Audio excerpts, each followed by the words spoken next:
Change is the only constant. Change जो है बहुत ज़रूरी है ज़िंदगी में।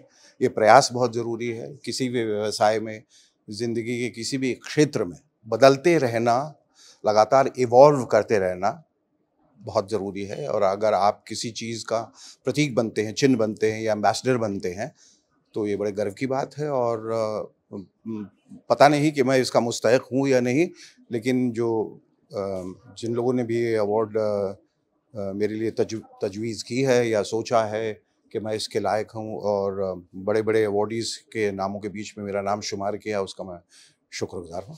और it's a moment of pride for me. आपका जो रोल है यहाँ, उसी में मैं काम कर रहा हूँ, जिसका नाम है, it's a Netflix series called reporting live. जैसे आप रिपोर्ट कर रहे हैं लाइव, वो मीडिया की ही कहानी है कि मीडिया जो बाहर से दिखता है और अंदर से क्या है, उसकी क्या-क्या कहानियाँ हैं, क्या-क्या कमियाँ और क्या-क्या ख़ामियाँ हैं, और क्या-क्या होता है, और जो दिखाई देता है अक्सर वो सत्य नहीं होता, वो अर्ध सत्य है।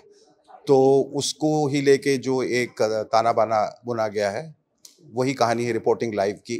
और 2-3 बड़ी इंटरेस्टिंग प्रोजेक्ट्स कर रहा हूँ, जिसके बारे में अभी मैं बात नहीं कर सकता। मूवर्स एंड शेकर्स फिर से शुरू होने वाला है, तो वो कर रहा हूँ। एक बहुत दिनों से मेरी इच्छा थी कि अटल जी की एक कविता है, मेरा परिचय, कि मैं शंकर का वो क्रोधानल कर सकता जगती क्षार क्षार, और डमरू की वो प्रलय ध्वनि हूँ जिसमें नचता भीषण संहार, रणचंडी के तृप्त प्यास में दुर्गा का उन्मत्त हास, मैं यम की भयंकर पुकार, जलते मरघट का धुआंधार, फिर अंतरतम की ज्वाला से जगती में आग लगा दूं मैं, यदि धधक उठे जल थल लंबर जड़ चेतन तो कैसा विस्मय, हिंदू तन मन हिंदू जीवन, रग रग हिंदू मेरा परिचय।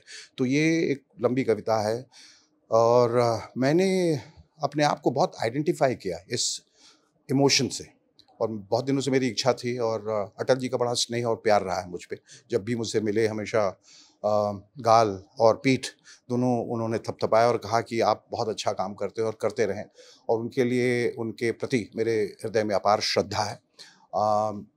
एक अच्छे राजनेता तो थे, लेकिन उससे ज़्यादा मैं उनकी कदर करता हूँ कि बड़े खूबसूरत कवि थे और बहुत बड़े कवि थे। तो उनको लेकर ये जब मैंने सुना पार्लियामेंट में, जब उन्होंने रेंडर किया था ये मेरा परिचय, तो मैं बहुत प्रभावित हुआ, बहुत मुतासिर हुआ था। तो मुझे ऐसा लगा था कि एक दिन मैं इसको मैं भी इसका रेंडिशन करूँगा। तो वो मैंने अभी किया, और मैं चाहता हूँ कि दुनिया उसे देखे और समझे। ये किसी ख़ास रिलीजन की बात नहीं है, ये एक अपने अस्तित्व, अपने वजूद की बात है, और मैं अपना परिचय दे रहा हूँ। मैं चाहता हूँ मेरे परिचय से लोग जुड़ें।